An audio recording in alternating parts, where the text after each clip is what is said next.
Hey everybody, it's me, Eric Comley, Gary County 4-H Youth Development Agent, and this is another edition of On the Ground. I feel like it has been absolutely forever since I've had the chance to get out and kind of lay around and look at some beautiful flowers that we have here in Kentucky.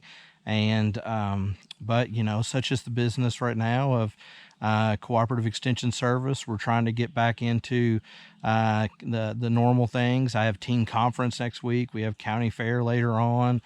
We have summer camp that's coming up for our county in about a month, and so you know all the business of 4-H and the cooperative extension service is kind of getting back to normal. So we're excited about that. So while I do have a little bit of time, though, I wanted to come out and I wanted to point out this really gorgeous flower that's right here. So the flower that we're looking at, this is called small spreading Pogonia, or upland spreading Pogonia. You can see it right there. Scientific name is Cleistesiopsis bifaria. Okay. And there are other Cleistesiopsis, and I think that there's some of them that you can find that are tropical, Central and South America, but this is one that we have here in Kentucky. Really just an absolutely gorgeous flower. As far as just the scientific name, if we were going to get into the etymology of it, Cleistes, this one used to be in the genus Cleistes, and Cleistes, Cleistes, simply means closed, okay? And it's talking about kind of the tubular structure that you see as far as the flowers are concerned. You see that the three sepals that curl back here. This one is about a foot tall that I'm looking at, and it has two leaf structures. We have one that's here kind of in the middle of the plant, and then one that you see back here as well. Just a really absolutely gorgeous flower. And let me see if I can just turn it around and let you all take a look. I don't know if you're able to see that or not. Look in there, but I'm going to definitely take some still images of this one because I want you all to be able to see inside the flower. So as far as the habitat that we're in right now, this is definitely upland area. I'm in from here. What I'm looking at right now is I can see low bush blueberry.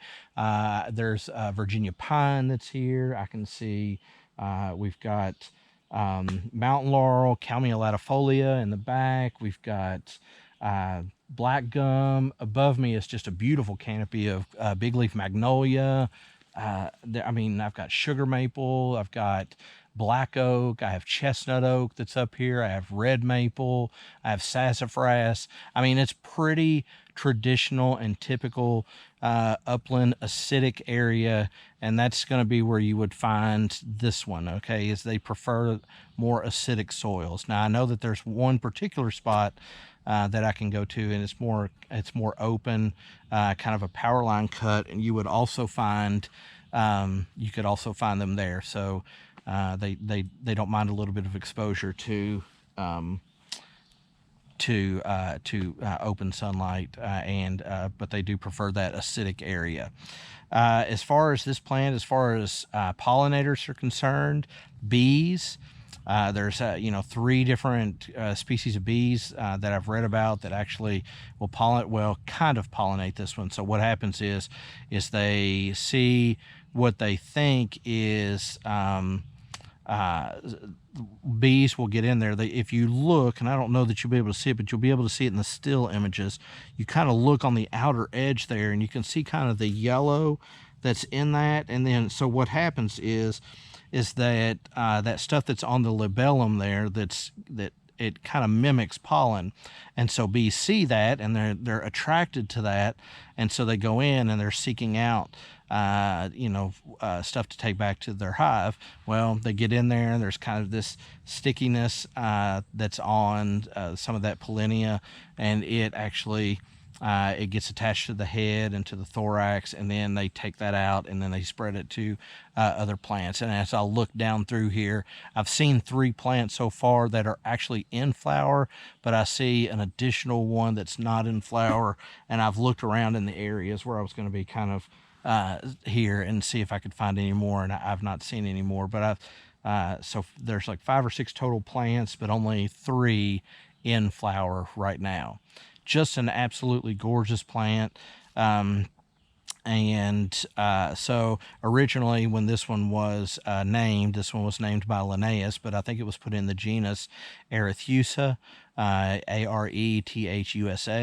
and it's gone through some other name changes. I told you that it was in Cleistesiopsis, and now it's in Cleistesiopsis. And so if you want to follow along botanical names, feel free to, because I get confused sometimes and miss the boat when it comes to knowing what's up to date. I need to maybe get to a botanical conference or something. But anyway, so I just wanted to point this one out to you. Beautiful flower, closed, that tubular structure there. You see that extended lip, and it does have that fringed on it, very similar to what we would see like in coral roots and things like that, where you have that really distinct fringed lip. Or that comb that's on the top of it. Beautiful pink striping that's on the inside of it. But that tubular structure like that, those 3 sepals that are bent back, and then a very distinct flower. So it's one that you would see. There's one that grows kind of in the coastal plain areas, which is Cleistesiopsis divaricata. But this is bifaria, the one that we're going to have here in Kentucky. I don't think we've seen divaricata here. Oh, my phone is getting low. So anyway, I'm going to let you all go. Thank you so much for your support and for watching the On the Ground series. I hope that I can continue to get out and see and show you all a few more flowers as we go through the summer. I'm really hopeful for that. Because there's just so much to see out there, and I hope that you're getting out as we hopefully transition back into normal and as restrictions are lifted. I hope that you feel comfortable in getting out and you can kind of explore Kentucky because it's so beautiful. It's really amazing, the things that we have here.